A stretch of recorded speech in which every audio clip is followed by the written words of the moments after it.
Class good morning. आज जो topic शुरू कर रहे हैं वो है total internal reflection. Total internal reflection बहुत ही आसान और इंटरेस्टिंग टॉपिक है। देख लीजिए पहले इसको। When a light travels from a optically denser medium to a rare medium at the interface it is partially reflected back into the same medium and partially refracted to the second medium. This reflection is called the internal reflection. कहने का मतलब कि जब कोई light travel करती है from denser medium to rare medium, ठीक है, ये आपकी मान लीजिए कोई थिक स्लैब है, यहाँ से अगर कोई इंसिडेंट रे होती है तो ये पार्शली इसी में वापस आ जाएगी रिफ्लेक्ट होके।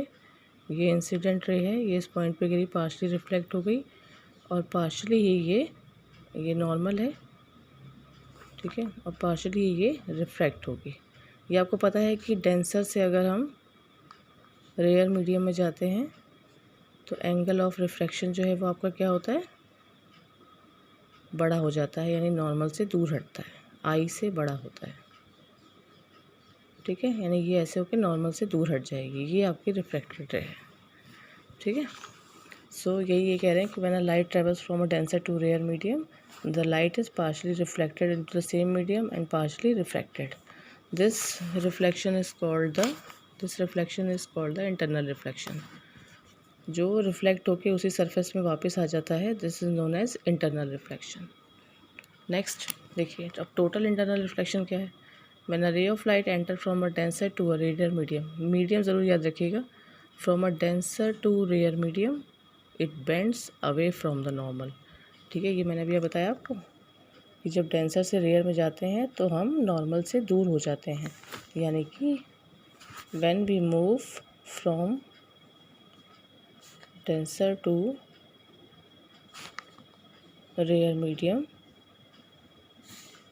उस केस में हमारी आर की वैल्यू ज़्यादा है आई से, ठीक है। When we move from denser to rare medium R की वैल्यू ज़्यादा है आई से, ठीक है।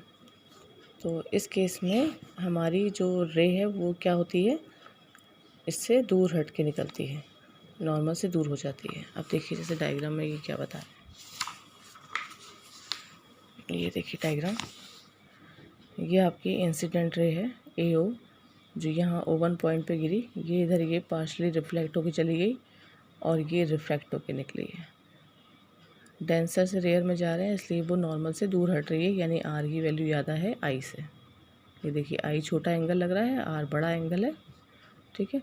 सिमिलरली इसी पॉइंट से दूसरी इंसिडेंट रे निकली जो यहाँ पे आई O2 पॉइंट पे, पार्शली रिफ्लेक्ट हो गई।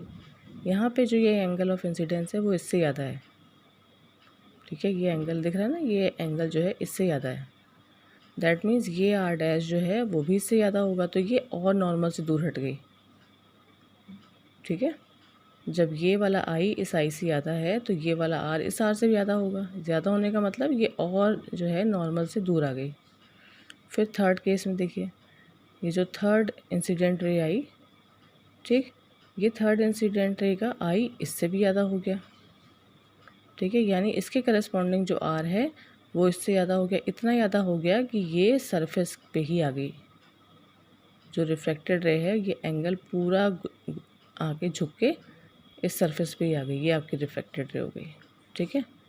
इस केस में हमारी ये रिफ्लेक्टेड रे नहीं रही, सिर्फ वही रे, एक ही रे बची जो सरफेस पे ही आ गई, ठीक।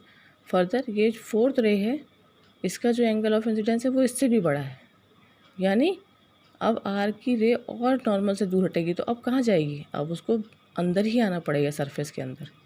इसके बाद अब नॉर्मल इससे दूर हटेगी तो कहाँ जाएगी, अंदर ही आ जाएगी ना, तो ये सरफेस के अंदर ही आ गई, ठीक है। तो यानी जितनी भी इंसिडेंट रे हैं वो अंदर ही रिफ्लेक्ट होके वापस आ रही हैं सारी, तो this case is known as totally reflected ray या फिर टोटल इंटरनल रिफ्लेक्शन, ठीक है। अब ये डायग्राम हम बना के खुद देखते हैं। देखिए क्या इसमें कह रहे हैं, ये हमने एक स्लैब ली,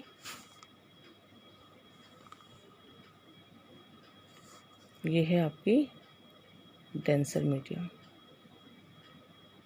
और ये आपकी है रेयर मीडियम, ठीक है। ये आपका ऑब्जेक्ट यहाँ पे है, ठीक है। इससे यहाँ पे एक इंसिडेंट रे आई इस पॉइंट पे, इसका एंगल ऑफ इंसिडेंस ये आई है। डेंसर से रेयर मीडियम पे जाने पे एंगल ऑफ रिफ्रैक्शन बढ़ जाता है। थोड़ा पोर्शन इसका रिफ्लेक्ट होके वापस आ गया और थोड़ा पोर्शन रिफ्रैक्ट होके बाहर जाएगा, जिसमें एंगल ऑफ रिफ्रैक्शन आई से ज़्यादा होगा, यानी नॉर्मल से दूर हटेगी ऐसे। ठीक है, चलो ये फर्स्ट केस I1 R1, ये हमारा O1 पॉइंट। फिर इसी पॉइंट से दूसरी इंसिडेंट रे निकली यहाँ पे, ये जिसका एंगल ऑफ इंसिडेंस इस वाले एंगल से बड़ा है I2। जहाँ पे I2 क्या है, I1 से बड़ा है। अब I2 ही बड़ा हो गया, दैट मीन्स R2 और बड़ा होगा, तो R2 नॉर्मल से और दूर हट गया। ये देखिए, पहले ये इतना था, अब ये इतना हो गया। ठीक है, उसके बाद हम आए थर्ड पॉइंट पे, तो ये स्लैब थोड़ा और बड़ा कर लेते हैं। फिर आए हम यहाँ थर्ड पॉइंट पे।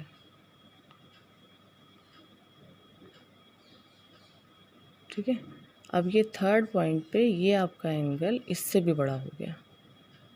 ठीक है, I3 क्या है, I2 से भी बड़ा हो गया। दैट मीन्स R3 जो है वो R2 से और बड़ा होगा, यानी ये रे और थोड़ी झुक जाएगी। तो अब कितना झुकेगी, आके इसी सरफेस पे ही आ गई, ये इधर और झुक के इस सरफेस पे मिल गई। तो अब इस पॉइंट पे यहाँ पे भी रिफ्लेक्टेड रे थी, लेकिन अब इस पॉइंट पे जितनी रे आई थी वो इसी सरफेस पे आ गई, ना यहाँ गई ना यहाँ गई, ये और झुक के इसी सरफेस पे आ गई। ठीक, फिर नेक्स्ट पॉइंट हमारा यहाँ पे फोर्थ पॉइंट, यहाँ पे एंगल ऑफ इंसिडेंस और बड़ा हो गया। ये देखिए I4 जो है वो I3 से भी बड़ा है। ठीक है, तो ये आपका R3 था, अब R3 इतना एंगल है, इससे भी बड़ा क्या होगा, इसका मतलब फिर नीचे ही आना पड़ेगा, यही ऑप्शन है। यानी इस पॉइंट पे जितनी भी रे थी वो रिफ्लेक्ट होने के बाद सरफेस के अंदर ही आ गई। ठीक है, तो ये कहलाती है टोटली इंटरनली रिफ्लेक्टेड रे, यानी कि टोटल अंदर ही उसी मीडियम में वापस आ गई। ठीक है, यही डायग्राम आपका बुक में बना है, एक बार इसको पढ़ भी लेते हैं। चलिए, When a ray of light enter from a denser medium to a rare medium, it bends away from the normal. For example, AO1B. Incident ray क्या है, AO1 is partially reflected O1C and partially transmitted कहिए चाहे reflected कहिए, both are the same term. तो AO1 जो है वो incident ray है। देखिए, AO1 जो इंसिडेंट रे है जिसमें O1C रिफ्लेक्टेड हो गई पार्शली, और O1C जो है पार्शली रिफ्रैक्टेड हो गई या ट्रांसमिटेड हो गई। ठीक है, the angle of refraction being larger than the angle of incidence, as the angle of incidence increases so does the angle of refraction, till for the ray AO3 the angle of refraction is π/2। कौन से figure की बात कर रहे हैं, π/2 किस में हो गया, ये देखिए 90 डिग्री का एंगल हो गया था ना।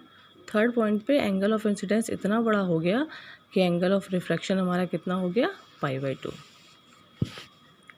The reflected ray is bent so much away from the normal that it agrees at the surface of the interface between two media. This is shown by the ray। ये वही surface है जिसमें 90 degree angle हुआ है, जो interface पे आ गई है, ये इसी की बात कर रहे हैं, इंटरफेस पे ही है ये।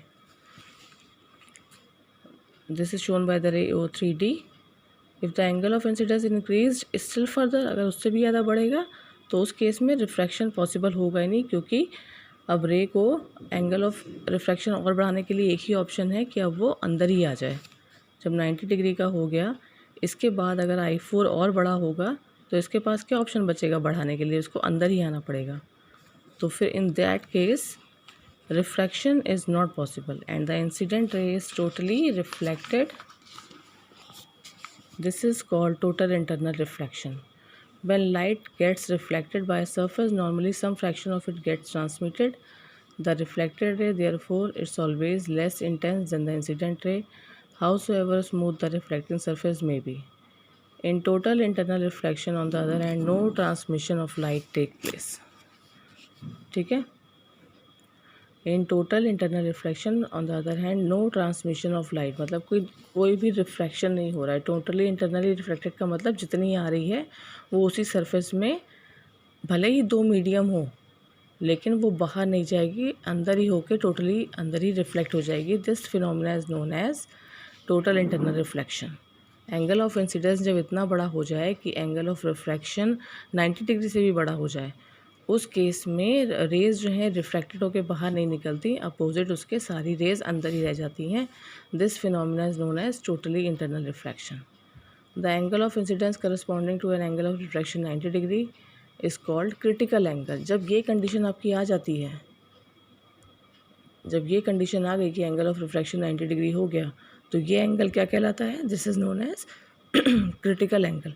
क्योंकि क्रिटिकल एंगल के बाद अगर एंगल बढ़ा तो कौन सा केस हो जाएगा? फिर टोटल इंटरनल रिफ्लेक्शन का। ठीक है, देखिए, the angle of incidence corresponding to angle of refraction 90 degree is called critical angle for the given pair of media. तो हर किसी के लिए क्रिटिकल एंगल अलग अलग है। जैसे वाटर है, वाटर सब्सटेंस के लिए अलग क्रिटिकल एंगल है, क्राउन ग्लास के लिए अलग है, डेंस फ्रिंज ग्लास के लिए अलग है, डायमंड के लिए अलग है। मतलब ये डिपेंड करता है कि किस मीडियम में, कि कौन से डेंसर मीडियम से रेयर मीडियम में लाइट जा रही है। तो ये सारे मीडियम्स के लिए क्रिटिकल एंगल की वैल्यू सबकी अलग अलग है। इस एंगल तक जो है रेज रिफ्रैक्ट होती हैं। इस एंगल के बाद ज़रा सा भी एंगल बढ़ा तो वो हो जाएगा phenomena of total internal reflection का। ठीक है, समझ गए? इंसिडेंट हुई, पार्शली रिफ्लेक्ट हुई, पार्शली रिफ्लेक्ट हुई, इंसिडेंट हुई, पार्शली रिफ्लेक्ट हुई, पार्शली रिफ्लेक्ट हुई। ठीक है, तो अब इसको पढ़ लीजिएगा एक बार यहाँ तक, टेबल तक, फिर आगे कल देखेंगे।